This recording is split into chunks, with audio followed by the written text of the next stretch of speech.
자, 오늘은 출애굽기 강의 15번째 시간으로 이 재앙을 생각해 보도록 하겠습니다. 몇 번째 재앙입니까?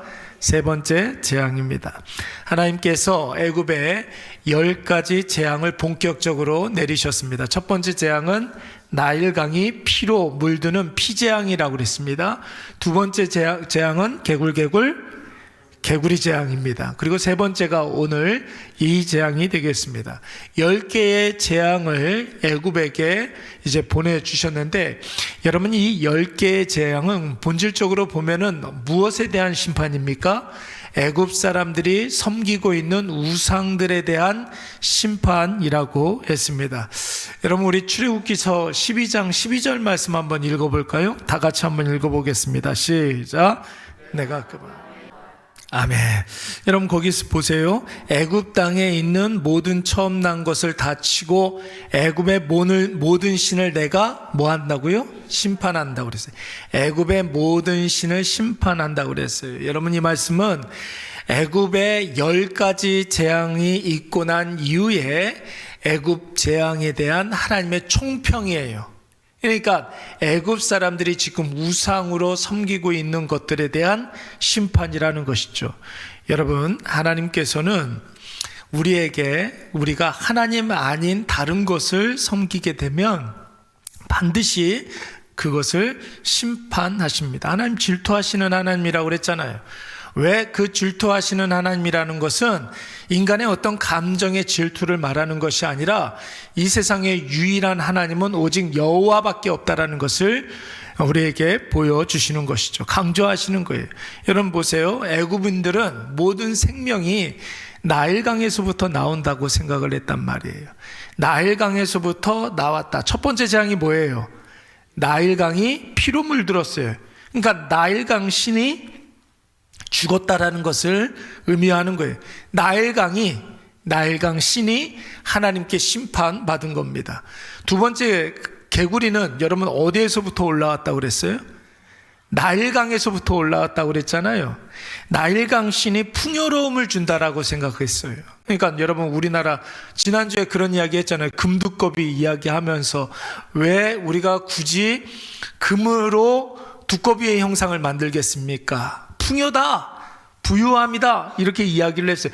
애굽 사람들도 마찬가지였어요. 여러분, 개구리를 풍요의 상징이라고 생각했거든요. 나일강 신이 풍요를 준다라고 생각을 한 거예요. 그런데 여러분, 너희들이 그렇게 좋아하는 그 풍요 한번 과하게 한번 가져봐 하면서 개구리를 그렇게 준 거라고요. 여러분, 모든 것들이 부족한 것보다 과하면 더 큰 문제가 벌어지는 것이죠.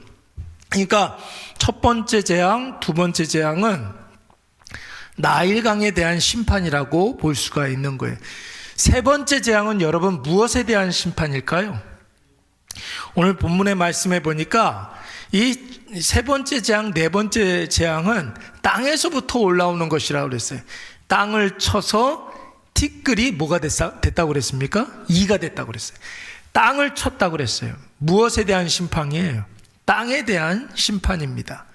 땅에 대한 심판이기 때문에 땅에서부터 올라오는 이, 파리, 이런 것들로 여러분 질병에 시달리게 하는 것이죠. 여러분, 뭐든지 새로워지기 위해서는 묵었던 것이 무너져야 새로운 것을 세울 수 있는 줄로 믿습니다. 여러분, 마음속에 있는 여러 가지 죄악들, 죄와 성령이 공존할 수 있습니까? 없습니까? 없죠. 그러니까 여러분, 먼저 성령이 충만하기 전에 내 마음속에 있는 죄를 죽이는 일들이 있어야 한다라는 거예요. 손에 여러분 돌멩이를, 아주 이쁜 돌멩이를 이렇게 많이 주셨어요. 너무너무 이뻐요. 너무너무 이뻐요. 그런데 여러분, 이 너무 이쁜 이 돌 눈앞에 황금이 이렇게 있으면 어떻게 해야 돼요? 제일 먼저, 이 돌 너무 이쁘다고 여러분 그거 간직하면 되겠습니까? 내 눈앞에 더 좋은 게 있는데 이걸 버리고 그걸 집어야 되는 거 아니겠습니까? 그러니까 여러분, 하나님께서는 애굽 사람들은 여러분 모든 것들이 땅에서부터 나온다. 곡식도 땅에서부터 나온다. 밀도 땅이 주는 것이다. 쌀도 땅이 주는 것이다. 이렇게 생각했는데 그 모든 것들을 주시는 분은 땅이 아니라 누구다? 하나님이라는 사실을 가르쳐주기 위해서 오늘 땅을 심판하고 있는 것입니다. 여러분 보세요. 하나님이 애굽의 신들을 하나씩 무너뜨리는 이유가 무엇입니까? 우상 숭배를 하는 애굽 사람들을 심판하기 위함이기도 했지만 여러분 이스라엘 사람들 보라는 거예요. 이스라엘 사람들에게 신앙이 있는 자들이잖아요. 여러분 신앙이 없으면 하나님이 별짓을 해도 그게 하나님이 하시는 일인지를 몰라요. 그러니까 불쌍한 거예요. 근데 마음속에 신앙이 있는 사람들은 자그마한 변화 하나에도 거기에 하나님의 뜻이 있다라는 사실을 알게 됩니다. 그래서 여러분 애굽 사람들을 심판하시기 위한 목적도 있지만 이스라엘 사람들에게 하나님이 하시는 일들을 보게 하시는 거예요. 그래서 여러분 파리재앙부터는 다음 재앙 파리재앙부터는 이스라엘 백성들이 살고 있는 그 고산 땅에는 애굽에 임한 그 재앙이 임하지를 않게 되는 것입니다. 하나님이 유일하신 하나님이라는 사실을 가르쳐주기 위함이죠. 하나님이 죄된 것을 무너뜨리실 때 여러분 아까워하지 마시고 안타까워하지 마시고 새롭게 지어질 성령의 역사를 기대하시기 바랍니다. 예, 이것이 중요한 거예요. 죄된 것을 하나님께서 심판하셔서 그것을 제하여 버릴 때 아이고 저거 너무 아깝다 이렇게 생각하면 안 된다고요. 하나님께서 내가 정말로 하나님 말고 다른 것을 섬기는 그 우상을 제하여 주실 때에는 여러분 그 자리에 하나님께서 제하여 주신 그 자리에 더 좋은 것을 허락해 주실 줄로 믿습니다. 앞서도 말씀을 드렸지만 오늘 본문의 말씀은 땅에 대한 심판의 말씀입니다. 여러분 애굽 사람들은 땅이 곡식을 준다고 생각을 해요. 여러분 우리나라 사람들도 그렇죠. 옛날 선조들은 땅이 여러분 이 곡식을 준다고 생각을 했어요. 밀도 주고 쌀도 주고 그렇게 생각을 했죠. 지금이야 여러분 세계 최대 곡창지대가 뭐 다른 데가 있죠. 뭐 미국에 뭐 이렇게 최대 곡창지대가 있대요. 그리고 북미의 팜파스 지역 뭐 최대 끝도 없이 펼쳐진 그런 어떤 평야가 이렇게 있고 또 우크라이나 같은 데 있잖아요. 거기가 밀이 그렇게 많이 나온다는 거 아닙니까? 그렇잖아요. 세계 곡창지대 3대 곡창지대인데 여러분 고대 사회에는 이집트 하면은 밀이나 쌀이 굉장히 많이 나는 그런 곳이었습니다. 여러분 로마 제국 시대 때에도 최대 도시가 바로 알렉산드리아였어요. 알렉산드리아 지금의 이집트거든요. 이집트 최대 도시가 바로 알렉산드리아라는 도시였습니다. 거기에서 쌀이 굉장히 많이 났단 말이에요. 그래서 거기에서 싣고 오는 그 쌀로 인해서 로마 제국이 유지가 되기도 했었어요. 그래서 여러분 요셉 시대에는 7년 대흉년 때 이집트에서 나오는 그 곡식으로 모든 팔레스틴 지역이 다 먹고 살았잖아요. 그러니까 얼마나 큰 그런 곡창지대가 있었다는 소리입니까? 여러분 그래서 고대 이집트 사람들은 땅을 굉장히 중요하게 생각했는데 땅의 신이 밀도 주고 땅의 신이 쌀도 준다고 생각을 했습니다. 그러나 여러분 땅의 모든 소산물 누가 주는 겁니까? 누가 주는 거예요? 예, 이걸 분명히 이걸 알아야 되는 거예요. 예. 땅이 아무리 좋아도 그 똑같은 땅에서 어떨 때는 흉년이고 어떤 때는 작황이 좋고 그럴 수 있잖아요. 예, 똑같이 태풍이 오고 똑같이 강수량이 있고 똑같이 장렬하는 태양이 있다 할지라도 여러분 올해하고 내년이 다르단 말이에요. 그거 누가 주시는 겁니까? 하나님이 주시는 줄로 믿습니다. 그래서 여러분 창세기 1장 29절 말씀에 보니까 하나님께서 이 세상을 만드시고 난 다음에 뭐라고 그랬냐면 내가 온 지면에 씨 맺는 채소와 씨 가진 열매 맺는 모든 나무를 너희에게 주노니 그랬어요. 하나님께서 땅에서 나는 모든 것들을 하나님께서 주신다고 그랬습니다. 우리 호세아서 2장 8절 말씀을 우리 다 같이 한번 읽어볼까요? 호세아서 시작. 곡식과 그가 알지 못하도다. 아멘. 여러분 하나님께서 다 주시는 것인데 그것을 알지 못한다는 거죠. 그러니까 어리석은 자는 누가 없다고 그럽니까? 어리석은 자는 하나님이 없다 하는도다 그렇게 이야기하고 있다는 거예요. 여러분 우리에게 있는 모든 것들 하나님께서 주시는 줄로 믿습니다. 우리가 꼭 명심해야 되는, 나에게 있는 모든 것들은 그걸 누가 주시는가, 이 질문을 우리 스스로에게 끊임없이 해봐야 되는 거예요. 예. 내가 지금 누리고 있는 것, 지금 나에게 있는 그것 누가 주시는가 한번 생각을 해봐요. 여러분 보세요. 내가 내 나이대에 먼저 이렇게 하나님 부름을 받는 사람들도 있잖아요. 그렇죠? 그런데 오늘 하나님께서 나에게 건강 주셔서 이렇게 건강한 다리로 교회에 이렇게 나오게 하셨어요. 여러분, 그 건강 누가 주시는 겁니까? 하나님이 주시는 거예요. 여러분, 그 건강에 대해서 교회 나와서 예배 드릴 수 있는 이 감격 가운데 하나님께서 우리를 허락해 주셨는데, 그것에 대해서 우리가 얼마나 감사하고 있는가 한번 끊임없이 우리 스스로에게 체크를 해봐야 되는 거예요. 나에게 있는 것들, 내 노력의 결과물이라고 생각하고 내가 뭔가를 했기 때문에 당연히 나에게 있다 생각하면, 여러분, 거기에서부터 반드시 문제가 생기는 거예요. 내 노력으로 이것이 생겼다라고 생각하는 그 순간, 그것 때문에 문제가 생기는 거예요. 내가 이렇게 뭔가를 했기 때문에, 내가 이 정도 뭔가를 했기 때문에 이 정도가 되었다. 여러분, 그 순간 그것에, 내가 쥐고 있는 그것에 문제가 생기게 됩니다. 여러분, 혹시 다른 데에서 이유를 찾으면 하나님은 내 생각이 틀렸다는 사실을 반드시 깨닫게 해 주시는 거예요.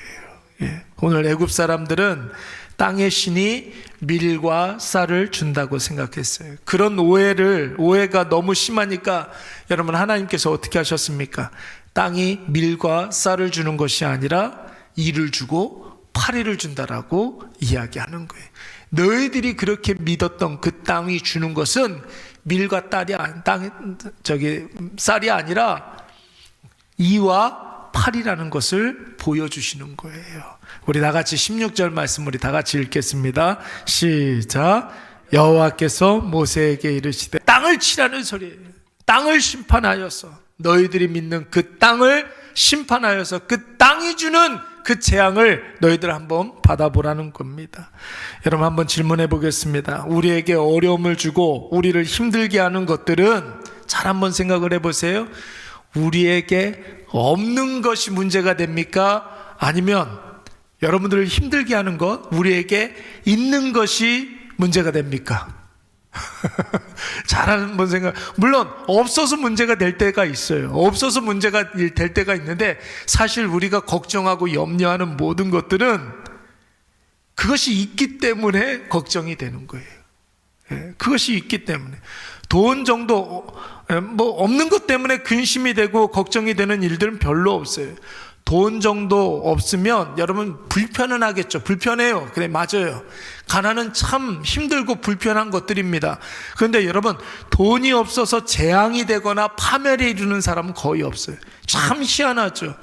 굶어 죽을 것 같은데 하나님께서 굶어 죽이지는 않더라고요. 보니까 꼭 먹을 것, 누군가를 통해서 먹을 것을 주시잖아요. 그런 거 경험해 보셨습니까? 그런 게 있잖아요, 여러분. 절대로 굶어 죽지는 않아요. 그런데 돈을 이만큼 쌓아놓으면은 여러분 반드시 그것이 문제가 되더라고요. 여러분, 교회에 돈 많으면 좋을 것 같아요? 어떨 것 같아요? 제가 여태까지 경험해 본 그런 모든 교회들은요, 현금이 있으면 반드시 문제가 돼요. 현금이 있으면 반드시 문제가 돼요. 그러니까 여러분, 부족한 듯 있어야 그 교회가 건강해지는 줄로 믿습니다. 그거는 진짜 진리예요. 그 참 희한하죠? 네? 제가 아는 어떤 목사님은 하나님께서 축복해 주셔서 교회에 돈을 이렇게 쌓아놨다는 거, 표정이 그래, 쌓아놨다는 거예요. 문제가 생기더라고요. 그 돈 때문에 문제가 생기더라고요. 여러분, 그래서 부족한 듯한 게 여러분 얼마나 감사한지 몰라요. 그렇잖아요, 여러분. 돈이 전부가 아니라는 사실을 얼마나 잘 깨닫게 하시는지 몰라요. 그러니까 여러분, 부족한 게, 조금 부족해서 불편한 게 복인 줄로 믿습니다. 예, 그래요, 여러분. 그렇습니다. 부모가 돈이 많으면 부모 입장에서 보면은, 아유, 우리 사랑하는 자녀들 이것도 좀 해주고 저것도 좀 해주고, 그런 마음 다 있잖아요. 부모가 좀 가난해가지고 자녀들한테 좀 미안하잖아요. 그렇죠? 그렇지 않습니까? 아, 다 부자들이시군요. 예. 좀 뭔가 있으신 것 같아요. 예. 그런 것 같죠? 천만의 말씀이에요, 여러분. 예? 여러분들이 부족하기 때문에 자녀들 우애가 좋은 거예요. 자녀들 우애가 좋은 거예요, 여러분. 예, 이거 아멘 안 하시네. 여러분들이 조금 부족하기 때문에 자녀들이 그나마 여러분 심성이 고운 거예요. 예. 차고 넘쳐봐요. 차고 넘쳐봐요. 예. 아유, 이건 뭐 일일이 다 이야기할 수가 없네요, 진짜. 그런 예들이 얼마나 많이 있습니까? 장례식장에서 막 멱살 잡고 싸우는 거 봤어요? 그렇잖아요. 예. 여러분, 있어서 혹 많아서 문제가 될 때가 너무 많은 거예요. 사람들이 인간관계 때문에 굉장히 많이 힘드는데, 여러분 인간관계도 그렇잖아요. 친구 딱 한 사람 있는 사람은 인간관계 때문에 별로 어려움이 없어요. 친구 딱 한 사람 있는 사람은 인간관계로 인해서 막 밤잠 설치고 막 그러지 않아요. 그런데 사람 좋아하고 이 사람 저 사람 많은 사람들, 많은 분들, 사람에게 뭐 나의 정체성을 이렇게 찾는 그런 분들, 인간관계로 인해서 많은 어려움들을 당하게 됩니다. 없어서 문제가 될 때보다 여러분 있어서 문제가 되는 경우가 훨씬 더 많습니다. 그래서 여러분 그것이 어디에서부터 왔는지를 우리가 깨달아야죠. 지금 나에게 있는 그것이 어디에서부터 왔는지를 여러분 우리가 늘 묵상하고 질문해야 되는 거예요. 지금 그거 누구한테서 왔느냐? 그거 누구한테서 왔느냐? 자녀들 때문에 고통받고, 요즘 젊은 엄마들 가운데 자녀들 때문에 힘들고 어렵고 막 마음에 근심이 되고 그런 사람들한테 딱 한 가지 질문만 있으면 다 해결돼요. 그 질문이 뭔지 아십니까? 그 아이 누가 주셨는지 한번 생각해 보라고. 그러면 자녀에 대한 걱정과 근심, 이것이 다 사라져요. 누구에 한해서? 조건은 뭐예요? 신앙이 있느냐 없느냐에 따라서. 신앙이 있는 사람들은 여러분 자녀에 대한 걱정 다 누구한테 맡겨요? 하나님이 주셨으니까 하나님한테 맡기면 되는 거예요. 그렇죠? 근데 하나님이 그 마음에 없는 사람들은 불쌍해요. 그 자녀가 내 것이라고 생각하기 때문에 여러분 그 걱정과 염려를 내려놓을 수가 없는 것입니다. 여러분 한번 솔로몬을 한번 볼까요? 솔로몬은 여러분 모든 것을 다 갖춘 사람이었습니다. 부귀, 영화, 권세, 뭐 인기, 지혜와 명철, 부족함이 없는 그런 인생이었어요. 그런데 여러분 솔로몬의 말년에 수많은 문제들이 벌어지는데 여러분 없는 것 때문에 문제가 벌어졌습니까? 있는 것 때문에 문제가 벌어졌습니까? 있어도 너무 많이 있었던 게 있었잖아요. 그게 뭐예요? 아내가 300명이요? 빈장이 700이라? 그랬어요? 예. 장인이 700명이라는 거예요, 여러분. 예. 그러니까 있어도 너무 많은 것 때문에 문제가 벌어지잖아요. 그의 말년에 그래서 솔로몬은 이렇게 왕들 이렇게 보면은 이스라엘의 왕에 선한 왕, 악한 왕 이렇게 분류를 하잖아요. 그런 거 있잖아요. 선한 왕과 다윗의 길로 따른 사람들은 선한 왕, 다윗의 길로 가지 않은 사람들은 악한 왕, 이렇게 이야기를 하는데 솔로몬은 어디에 분류가 될까요? 선한 왕일까요? 악한 왕일까요? 분류를 굳이 하다면 악한 왕이에요. 악한 왕이에요. 왜? 그의 말년이 너무나 하나님 보시기에 이게 별로 안 좋았어요. 끝이 좋아야죠. 심지어 여러분 그 솔로몬의 악행 때문에 나라가 두 종강이 나버리잖아요. 북이스라엘과 남유다로 나뉘게 되잖아요. 근데 가끔 가다가 부모님들 가운데 자기 자녀들 솔로몬이라고 이름 짓는 사람들도 있더라고요. 다솔이다, 다윗과 솔로몬 뭐 이래가지고 짓는데 아닌 것 같은데 교회 이름도 솔로몬 교회가 있더라고요. 무슨 의도로 솔로몬 교회라고 지었을까 이런 생각이 좀 들기도 해요. 예. 여러분 사울도 빠지지가 않아요. 이 부분에 있어서는 이스라엘의 초대 왕 사울 왕 있잖아요. 사울이 처음엔 굉장히 겸손했어요. 나는 아무것도 아닙니다. 자기 자신을 부인했을 때 하나님께서 이 사울에게 왕권을 한번 맡겨봤어요. 그리고 물질도 한번 이렇게 줘보시는 거예요. 그리고 전쟁에 나가서 승리도 한번 해보시게, 블레셋과 전쟁에서, 아말렉과의 전쟁에서 승리도 한 번씩 해보게 하는 거예요. 평안도 한 번씩 이렇게 주시는 거예요. 주변에 사람도 다윗과 같은 사람들 이렇게 많이 붙여줘 보시는 거예요. 그런데 여러분, 그 모든 것들이 하나님이 주시는 것이라고 생각했을 때는 사울이 승승장구했단 말이에요. 근데 여러분, 사울도 마찬가지죠. 그 말년이 별로 좋지 않았잖아요. 그 모든 것들이 내 것이라고 생각했기 때문에 그것을 지키려고 하다 보니까 악령에 사로잡힘을 이게 받게 되는 것 아닙니까? 그래서 여러분, 다윗에게 자기에게 있는 모든 것들이 빼앗기지 않기 위해서 다윗을 죽이려고 했던 것 아닙니까? 그 모든 것들이 내 것이라고 생각하기 때문에 그랬던 것입니다. 우리 한번 따라서 한번 해보겠습니다. 한번 따라해 보겠습니다. 하나님을 망각한 모든 풍요는 저주가 됩니다. 다 같이 한번 읽어볼까요? 시작. 하나님을 망각한 모든 풍요는 꼭 기억하셔야 되는 거예요. 여러분, 이거는 꼭 기억하셔야 되는 거예요. 기억하셨다가 자녀들에게 꼭 가르쳐 주세요. 숙제.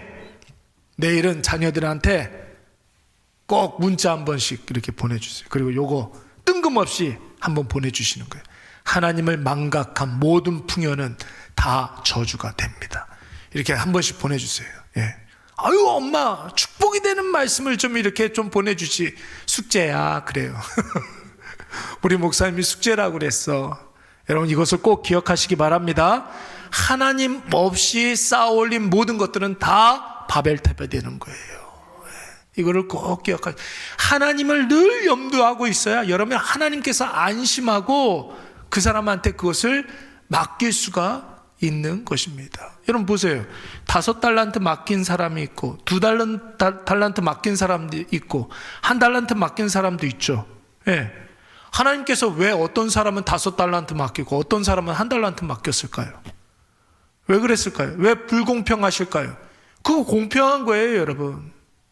이 사람을 봤을 때 평상시에 5달란트 맡겨도 될 만한 사람이어서 5달란트 맡긴 거라고요. 이 사람은 1달란트 맡기는 것도 불안해가지고 1달란트 맡긴 거라고요. 예. 맡길만 하니까 맡기는 거예요. 보세요, 여러분. 제가 어떤 그 의류 업계에 이렇게 인터넷 사업을 하신 어떤 사장님이 저한테 그런 이야기를 해요. 목사님, 저는 11조의 복을 많이 받았으면 좋겠습니다. 그래서 그런 이야기를 하더라고요. 예. 여러분, 11조의 개념을 가만히 한번 생각을 해보세요. 100만 원에 10만 원 11조 못하는 사람을 하나님께서 안심하고 1000만 원을 맡길 수 있을까요? 역으로 한번 생각을 해봐야 돼. 하느냐 못하느냐의 문제가 아니라고요.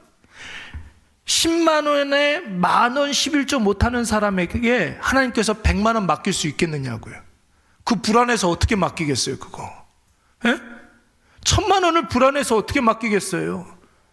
100만 원에 10만 원 11조도 못하는 사람에게 1000만 원을 어떻게 맡겨요? 900만 원 가지고서 죄 짓는데 사용할 텐데. 이런 개념으로 생각을 해야 되는 거죠. 근데 그 개념을 처음 들었대요. 그래서 그분이 자기 업체에서 해마다 2사람씩 선교사님을 이렇게 파송하더라고요. 11조 형식으로. 예.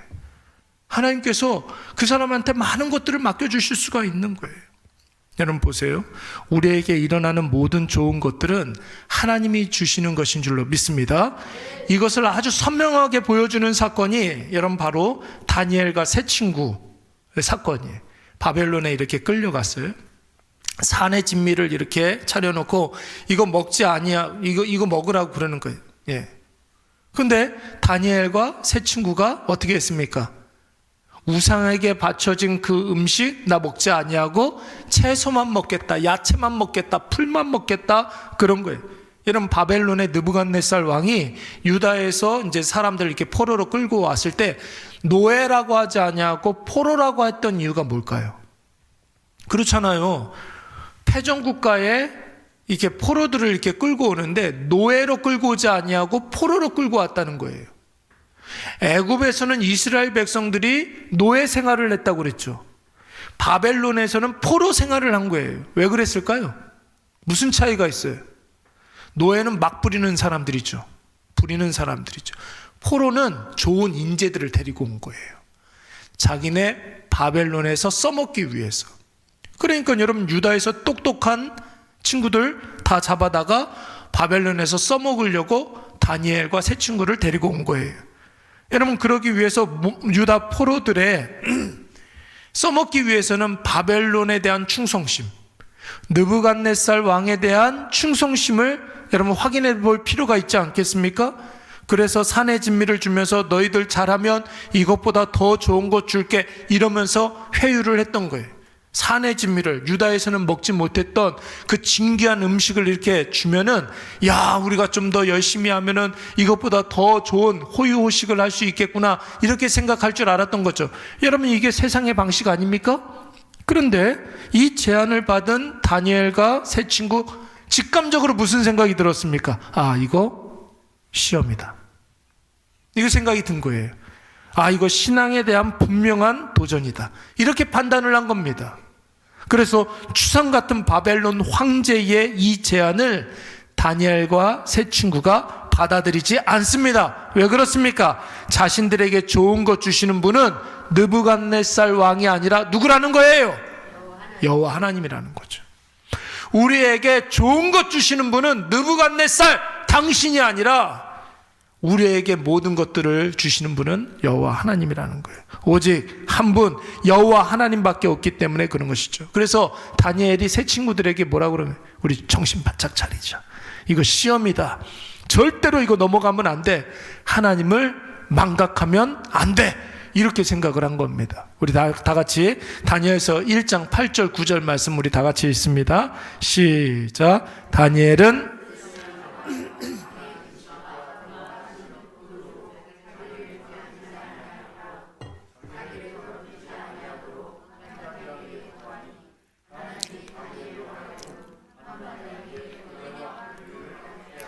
아멘. 여러분, 다니엘이 무엇을 정했다고 그랬어요? 뜻을 정했다고 그랬죠. 뜻을 정하여 그랬잖아요. 저와 여러분도 오늘 이 밤에 뜻을 정하시기 바랍니다. 뜻을 정하다라는 것은 여호와 하나님을 기억하다. 기억해낸 그 하나님을 깊이 생각하고 묵상한다. 그래서 그 하나님이 내 인생의 주인이라는 사실을 인정한다. 그리고 그 하나님을 확신한다. 내 인생의 주인 되신 하나님은 하나님밖에 없어. 이미 정해놓은 거야. 이건 흔들리지 않아. 절대로 내가 양보할 수 없어. 지금 이렇게 뜻을 정한 것입니다. 여러분 보세요. 하나님을 기억하다. 여러분 뭘 기억해야 되는 거예요? 은혜를 기억하는 거예요. 은혜를. 그리고 하나님이 내 삶 가운데 어떤 분이신지를 깊이 묵상하고, 주님이 나의 주인님 되심을 인정하고, 주님이 나에게 좋은 것을 주시고 좋은 길로 인도하신다는 사실을 우리가 확신해야 될 줄로 믿습니다. 여러분, 이것이 제일 중요한 거예요. 오늘 이 밤에 이거 하나만 우리 마음 가운데 확실히 받고 가면 여러분 정말로 우리는 행복한 사람이 될 줄 믿습니다. 여러분, 많은 것들, 세상에서 많은 것들 우리가 누린다고 해서 다 누릴 수가 있습니까?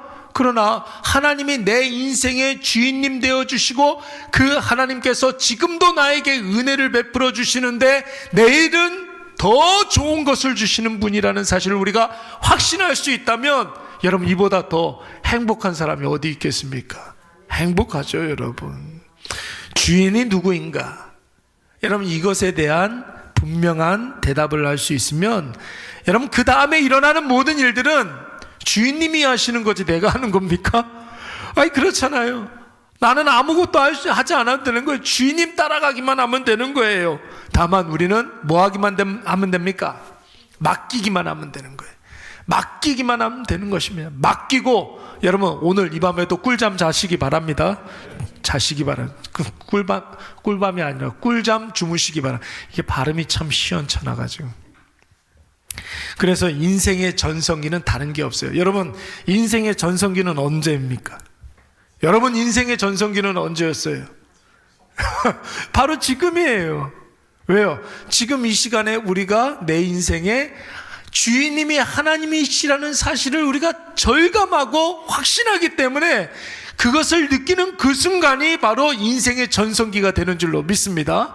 그게 인생의 전성기라고 해요. 내 인생의 주인님이 하나님이시다, 이것을 느끼는 순간, 그것을 확신하는 순간, 이것을 여러분 내가 온몸으로 느끼는 순간, 그때가 전성기가 되는 거예요. 여러분, 저희 뭡니까? 모세가 인생을 세 등분으로 이렇게 나누지 않습니까? 그렇죠? 처음에 40년, 중간에 40년, 그리고 마지막 40년 이렇게 있었단 말이에요. 여러분, 모세에게 있어서 120살을 살았는데 모세에게 있어서 최전성기는 몇 살이었습니까? 1살부터 40살까지였습니까? 젊고 건강하고, 그리고 애굽의 바로 궁전에서 권력을 갖고 호의호식을 하고 재물을 많이 갖고 있었던 그런 때가 전성기였습니까? 아니죠. 그때는 하나님이 그의 10년 가운데 없었기 때문에 그의 인생의 전성기가 아니었어요. 암흑기죠, 오히려. 근데 여러분, 광야 40년 정말로 먹을 것 별로 없고 배불리 먹을 수 있는 것도 없고 정말로 정처 없이 떠돌아다니는 그 광야 40년, 인생의 여러 가지 세상의 관점으로 이렇게 봤을 때 별 볼 일 없는 그런 모습이었지만, 다른 민족들이 생각할 때에는 광야의 거렁뱅이였지만, 여러분, 그에게 하나님이 함께 하셨기 때문에 모세에게 있어서 80세부터 120세까지는 전성기였는 줄로 믿습니다. 여러분의 인생의 전성기가 언제냔 말이에요.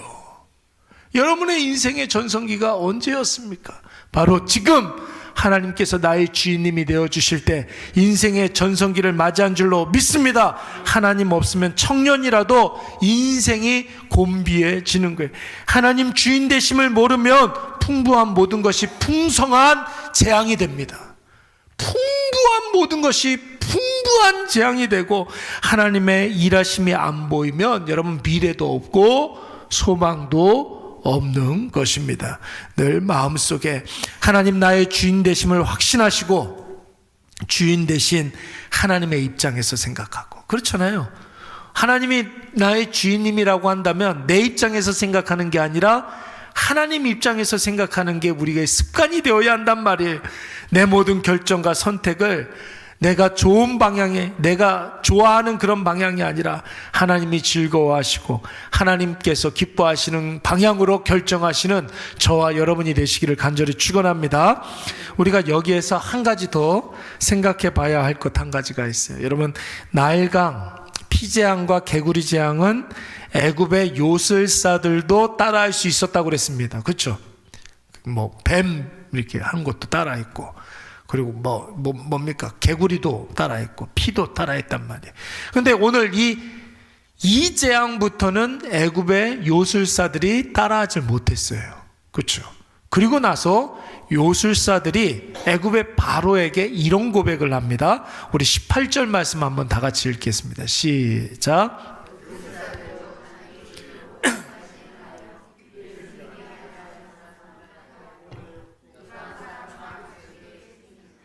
만약에 여러분 애굽의 요술사들도 하나님이 하시는 일을 요술사들이 따라했다면 여러분 얼마나 대단한 겁니까?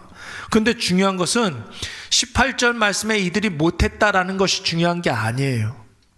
이들의 고백이 중요한 것입니다. 이들은 하나님을 모르는 사람들이에요. 이들은 애굽 바로가 부리는 요술사들입니다. 19절에 이들이 뭐라고 하는지 한번 보십시오. 우리 다 같이 시작. 요술사가 바로에게 말하되, 이는 하나님의 뭐라고요?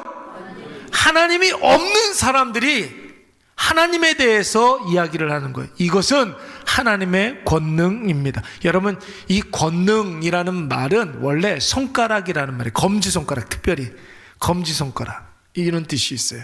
여러분, 이 검지손가락 뭐 할 때 많이 씁니까? 예? 요즘이야 이제 가전제품들이 많으니까 뭐 이렇게 버튼 누를 때 많이 쓰는데, 이때 당시엔 이거를 뭘로 많이 지시할 때, 분부할 때 많이 쓰잖아요. 하나님의 검지손가락, 그건 뭘 말하는 거예요? 할지어다, 권능을 말하는 거예요. 권능. 예. 하나님의 지시하시는 모든 것들. 여러분, 그래서 성경에서는 검지손가락을 늘 권능, 능력, 권세 이렇게 이야기합니다. 제가 가끔 가다가 설교할 때 이렇게 할 때가 있나 봐요. 예, 우리 아내가 이거 하지 말라고 그러더라고요. 하지 말라고 가끔 그러는데 이러라고. 그렇잖아요, 여러분. 하나님의 능력을 의미하는 거랍니다. 그래서 시편, 우리가 너무나 잘 아는 시편 몇 편이죠? 그 8편 3절 말씀에 보면 여호와 우리 주여 하는 그런 찬양 있잖아요.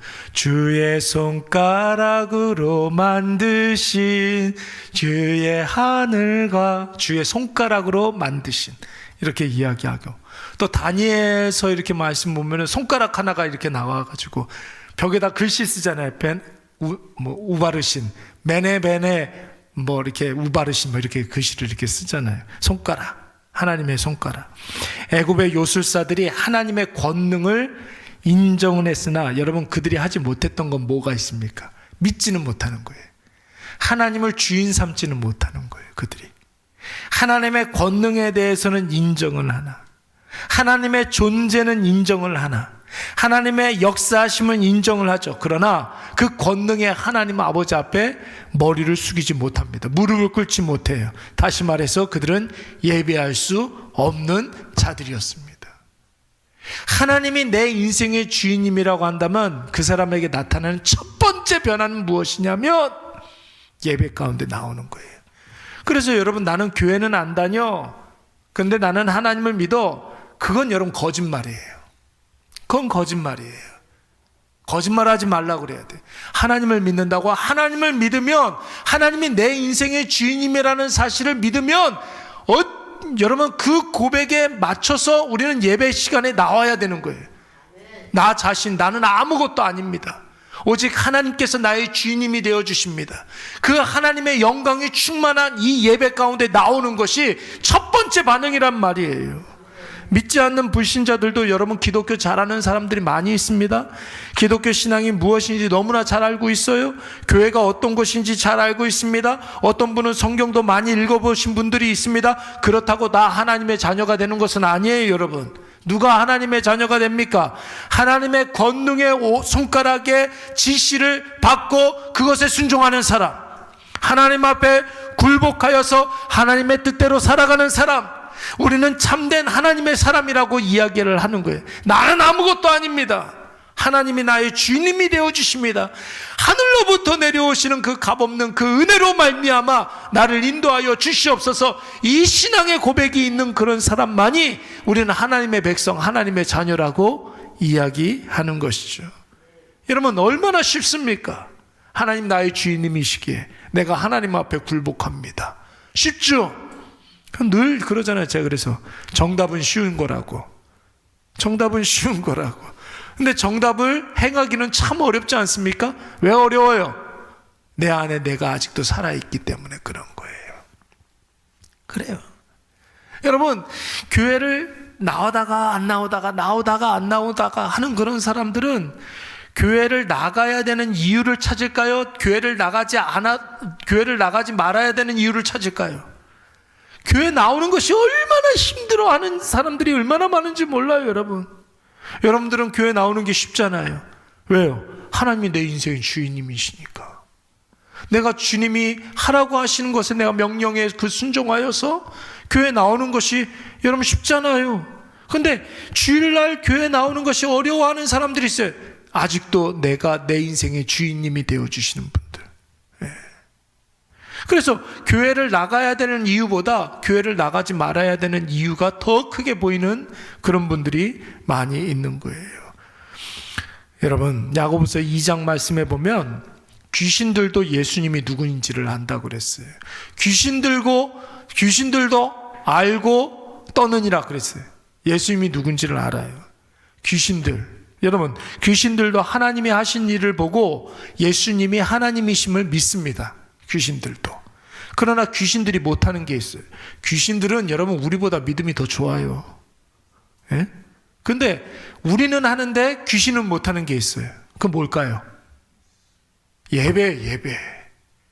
귀신은 절대로 예배를 드릴 수가 없어요.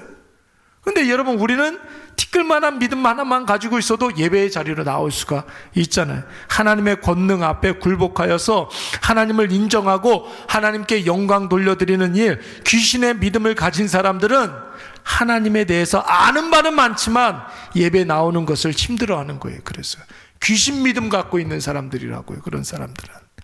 하나님도 하나님에 대해서 아는 사람과 하나님의 앞에 나와서 예배드리는 사람을 이렇게 구별하십니다. 여러분, 이 재앙 때 애굽의 요술사들도 하나님의 권능을 알았어요. 이스라엘 백성들도 이 재앙을 통해서 하나님의 권능을 알았습니다. 근데 여러분, 차이가 뭐예요? 애굽 요술사들은 예배가 없었고 굴복하는 것이 없었고, 이스라엘 백성들은 예배가 있었습니다. 그래서 여러분, 이 재앙 이후에 파리 재앙부터는 예배가 있었던, 하나님 앞에 굴복했던, 하나님 앞에 자기 자신을 내려놓고 오직 하나님의 전능하신 그 권능 앞에 굴복했던 이스라엘 백성들이 살고 있는 고센 땅에는 파리 재앙이 없는 거예요. 그래서 이 차이가 있는 것입니다. 말씀을 맺겠습니다. 오늘 이 재앙을 우리가 묵상해 보았는데, 오늘 설교의 핵심은 두 개의 질문으로 요약할 수가 있어요. 첫 번째, 우리 다 같이 한번 읽어볼까요? 첫 번째, 시작. 여러분의 주인 누구이십니까? 예? 어떤 분들 가끔 가다가 그 아내 되시는 분들, 아유, 우리 주인 양반이, 남편이 주인 양반이에요? 네, 남편이 주인 양반이 아니에요, 여러분. 하나님이 우리의 주인이 되시는 줄로 믿습니다. 두 번째 질문 뭐예요? 시작. 우리 뭐 해야 됩니까?